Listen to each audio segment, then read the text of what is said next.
प्रेक्षकांनो, लपंडाव या मालिकेच्या आजच्या भागामध्ये आपल्याला पाहायला मिळणार आहे कबीर तेजस्विनी कामतला समजावून सांगत असतो आणि त्यानंतर तो त्यांना म्हणत असतो की असं गळून चालणार नाहीये. तुमचा आत्मविश्वास हा खचता कामा नये, कारण की तुम्हाला त्या मनस्विनीला उत्तर द्यायचं आहे. आणि त्यामुळे जर तुम्ही असं खचून राहिलात तर पुढे काय होणार? तुम्ही आणि सखी कधीच एकत्र येऊ शकणार नाहीत.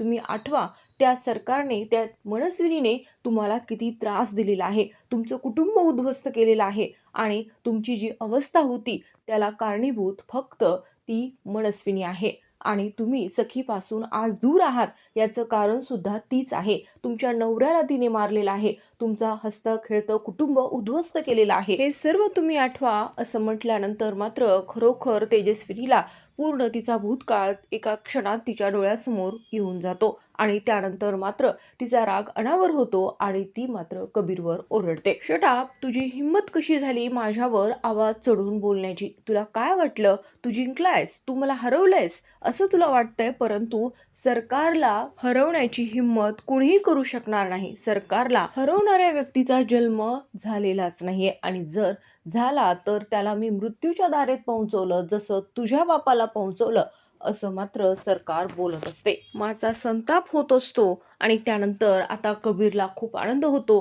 की खरंच तेजस्विनी कामत आता पूर्णपणे सरकारसारखं बोलत आहेत. आणि त्यानंतर कबीर बोलणार तेवढ्यातच तेजस्विनी कामत कबीरवर हात उचलतात आणि हे कबीरनेच सांगितलेलं असतं की माझ्या थोबाडीत मारा. आणि त्यानंतर तेजस्विनी कामत ही मारू शकलेली नसते, परंतु कबीरने त्यांचा भूतकाळ त्यांना आठवल्यानंतर जो राग त्यांच्या चेहऱ्यावर येतो, मनामध्ये येतो, तो राग स्पष्ट होतो आणि त्यानंतर तेजस्विनी कामत कबीरच्या थोबाडीत मारतात. आता मात्र मा शांत बसू शकत नाही. कबीर तर अवाक झालेला असतो. तेजस्विनी म्हणत असते की तू मला हरू शकत नाहीस. कबीर देवदत्त किर्लोस्कर. मा भयानक चिडलेल्या असतात आणि इकडे मात्र सखी टिफिन घेऊन ऑफिसला पोहोचलेली असते. परंतु तिथे किरण असतो आणि सखीला कळतं की तिथे कबीर नाहीये.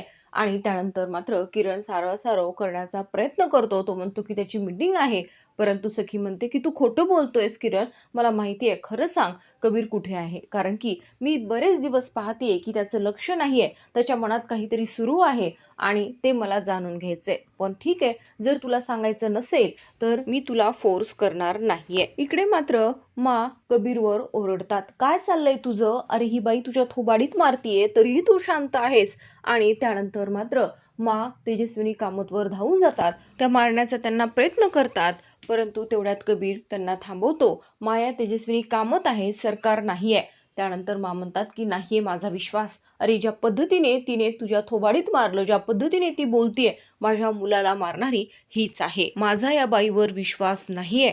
आता मात्र कबीर माझी समजूत काढतो. त्यानंतर तेजस्विनी सुद्धा म्हणत असते, मा मी तेजस्विनीच आहे आणि मी तुमच्या मुलाला मारलेलं नाहीये. कबीरने माझा भूतकाळ माझ्या समोर आणला, जो मला त्रास झालेला, माझ्या मुलीला माझ्यापासून दूर केलं गेलं आणि 14 वर्ष मी त्या अंधाऱ्या कोठडीत होते. हे सगळं मी सहन केलं आहे आणि तो त्रास आता मला जाणवला आणि त्यानंतर मी अशा पद्धतीने रिॲक्ट झाले, असं मात्र तेजस्विनी सांगत असते. परंतु तरी सुद्धा मा तेजस्विनीवर विश्वास ठेवत नाहीत आणि त्या अपर्णावर सुद्धा चिडतात की तू या बाईला चांगली सहानुभूती देतेयस. तुझ्या लक्षात येतंय का या बाईनेच तुझ्या नवऱ्याला मारलेला आहे, माझ्या मुलाला मारलंय, असं म्हणत मा तिथून निघून जातात.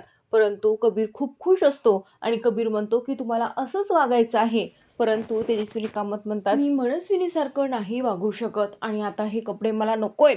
परंतु कबीर म्हणतो की हे जर कपडे तुम्ही असेच ठेवले तर तुमचा आत्मविश्वास वाढेल, तुम्हाला त्याची मदत होईल. तिच्यासारखं वागण्यासाठी या सगळ्या गोष्टीची सवय तुम्हाला करून घ्यावीच लागेल.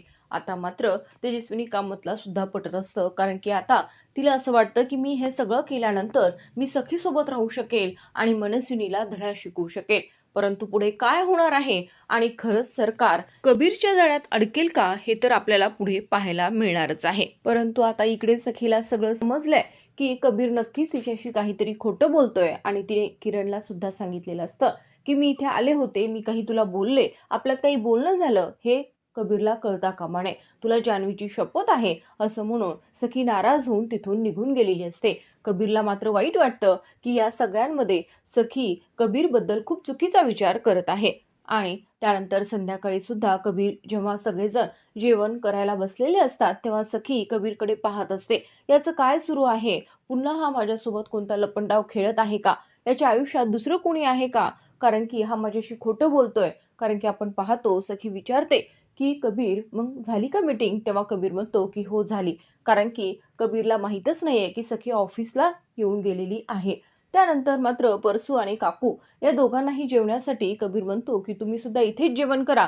परंतु सरकार म्हणते की नाही, यांना मी ऑर्डर दिलेली आहे आणि माझ्या ऑर्डरनुसारच ते इथे जेवायला बसणार नाहीत. तेव्हा मात्र कबीर म्हणतो की आता सगळंच बदललंय. तुमचं काय सुरू आहे हे आम्हाला चांगलं समजतंय आणि तुम्ही ऑर्डर देत असाल, मी रिक्वेस्ट करतोय काका काकू तुम्ही इथेच बसणार आहात, असं म्हणत त्यांना तो तिथे बसण्यासाठी सांगतो. त्यानंतर कबीर म्हणतो कसं आहे ना मनस्विनी, तुझ्या ऑर्डर कोणी पाळत असतील परंतु आम्ही नाही. आणि आता त्यानंतर तुझी काय अवस्था होईल? कारण की सध्या काही तुझे दिवस चांगले चाललेले नाहीयेत. आणि त्यानंतर मात्र सखी ही कबीरकडे पाहत असते. कबीरबद्दल ती विचार करत असते.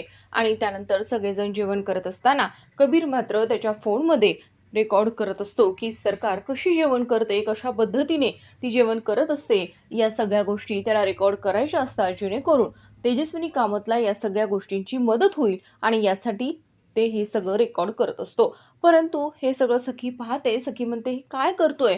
खरंच याचं लक्ष आहे का या सगळ्या गोष्टींकडे? का तो फक्त मला दाखवतोय की मला मदत करतोय म्हणून? या कबीरचं काय सुरू आहे हेच लक्षात येत नाहीये. आता माझा कोणावरच विश्वास बसत नाहीये आणि या कबीरवर तर नाहीच, असं मात्र सखीला वाटत असतं. तिचे डोळे पाणावलेले असतात कारण की सखी मनापासून कबीरवर प्रेम करत असते आणि इकडे कबीरचं काहीतरी सुरू असेल, त्याच्या आयुष्यात कोणीतरी असेल, ही जी भावना आहे ही सखीच्या मनात येऊन जाते आणि या गोष्टीमुळे तिला वाईट वाटू लागतं.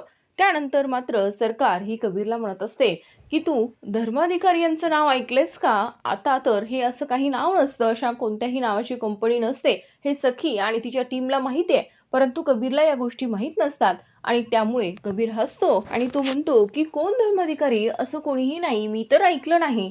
आणि त्यानंतर सखी त्याला पायाने खुणावते आणि तेव्हा मात्र कबीरच्या लक्षात येतं की यांचा काही गेम प्लॅन हा सुरू आहे. आणि त्यानंतर कबीर म्हणतो की हो माहिती आहे ना त्यांचं काय. आणि तेव्हा सरकार सांगते की ते स्वतः माझ्याशी डील करायला आले होते आणि आम्ही दोघांनी कोलॅबरेट केला आहे. असं ऐकल्यानंतर कबीर हसतो आणि म्हणतो की अवघड होऊन जाईल त्यांचं, त्या कंपनीचं. आता मात्र त्यांचे दिवस हे चांगले येणार नाहीत. तेव्हा मात्र सरकार म्हणते की तू तुझं काम बघ, माझं मस्त चाललेलं आहे. त्यानंतर कबीरला हसू येतं. परंतु प्रेक्षकांनो, या सगळ्यांवर सखीच्या मनातला जो गोंधळ आहे तो खरंच कबीर दूर करू शकेल का? आणि ज्या गोष्टीसाठी सखी हे सगळं करत आहे ती गोष्ट म्हणजे तिची आई जिवंत आहे, हे मात्र कबीर सखीला सांगू शकेल का? आणि न सांगितल्यामुळे आणखीनच काही प्रॉब्लेम्स हे सखीच्या आयुष्यात येतील आणि पुन्हा एक नवीन लपंडाव सुरू होईल, हे आपल्याला पुढील भागात पाहायला मिळेलच. तसेच इकडे आपण पाहतो की तेजस्विनी कामतने अपर्णासाठी खूप छान भाजी बनवलेली असते. परंतु मात्र ती भाजी अपर्णाला खाऊ नको, अगोदर या बाईला खायला सांग. तेव्हा मात्र अपर्णाला वाईट वाटतं आणि ती म्हणते की असं का बोलताय मा? म्हणजे तुम्हाला असं वाटतंय का की हिने काही या भाजीत मिक्स केलं असेल? त्यानंतर म्हणते की हो वाटतं मला आणि या बाईवर खरंच माझा विश्वास नाहीये. तेव्हा तेजस्विनी कामतला वाईट वाटतं परंतु ती समजू शकते. ती म्हणते की अपर्णा मला वाईट वाटत नाहीये, कारण की त्यांचं बरोबर आहे. अगं त्यांनी त्यांच्या आयुष्यामध्ये खूप काही भोगलं आहे, त्यांना खूप त्रास झाला आहे आणि त्यामुळे त्या असं विचार माझ्याबद्दल करणं यात काही चुकीचं नाहीये. मी खाते भाजी, असं म्हणत ती भाजी खाऊन दाखवते. परंतु तिला वाईट वाटलेलं असतं आणि त्यानंतर म्हणते की नाही मला भूक नाहीये, असं म्हणून निघून जातात. परंतु या सगळ्यांमुळे आता खरंच तेजस्विनी कामतला त्रास होत असतो. परंतु कबीरचं बोलणं सुद्धा तितकंच तेजस्विनी कामतला उपयोगी पडलेलं असतं. आता मी हार मानणार नाहीये आणि त्या मनस्विनीला धडा शिकवणारच आणि तिचं सरकार हे पूर्णपणे मी उद्ध्वस्त करणार. माझ्या दोन्ही कुटुंबाला तिने अशा पद्धतीने उद्ध्वस्त करण्याचा प्रयत्न केला. आता मी तिच्या अपेक्षांना उत्तर देणार, असं मात्र आपण पाहतो तेजस्विनी कामत ठरवते. तर आता प्रेक्षकांनो, तेजस्विनी कामतने ज्या काही गोष्टी ठरवल्यात आणि कबीर किर्लोस्करने या सगळ्यांसाठी तिला मदत केलेली आहे, यात त्यांना यश मिळेल की पुन्हा एकदा त्यांच्या अडचणी वाढतील हे तर आपण पाहणारच आहोत. परंतु इकडे मात्र सखीने जे जाळं सरकारसाठी टाकलेलं असतं त्या जाळ्यात सरकार अडकत नाहीये. कारण की आपण पाहतो की ज्या गोष्टीसाठी म्हणजे जे ब्लड मिळवायचं असतं त्यातून मोठा पुरावा मिळणार असतो, परंतु त्यानंतर आपण पाहतो की सरकार तिथे ब्लड डोनेट सुद्धा करते, ब्लड मिळतं सुद्धा, परंतु सरकारच्या गाडीची चावी ही तिथे राहिल्यामुळे मात्र त्या परत येतात आणि इकडे सखी सुद्धा तिथे असते आणि सखीने आता सरकारचं ब्लड हे मिळवलेलं असतं, परंतु तिच्या लक्षात येतं की सरकारच्या गाडीची चावी इथे राहिली आहे म्हणजे ती पुन्हा येणार आणि तेव्हा मात्र त्याच बेडखाली सखी लपते. परंतु तेवढ्यातच तिथे सरकार येते आणि सरकारचं लक्ष जातं ते सखीकडे. तर आता प्रेक्षकांनो या सगळ्या गोष्टी आपल्याला पुढील भागात पाहायला मिळतीलच, परंतु हा जो लपंडाव कबीर हा सखीसोबत खेळत आहे, खरंच सखीचा या गोष्टींवर विश्वास बसेल का आणि त्यानंतर कबीर किर्लोस्कर सखीला काय उत्तर देईल हे पाहणे इंटरेस्टिंग होईल. तर प्रेक्षकांनो लपंडाव या मालिकेच्या लेटेस्ट एपिसोडसाठी चॅनलला सबस्क्राईब करा. व्हिडिओ आवडला असेल तर व्हिडिओला लाईक आणि शेअर करायला मात्र विसरू नका.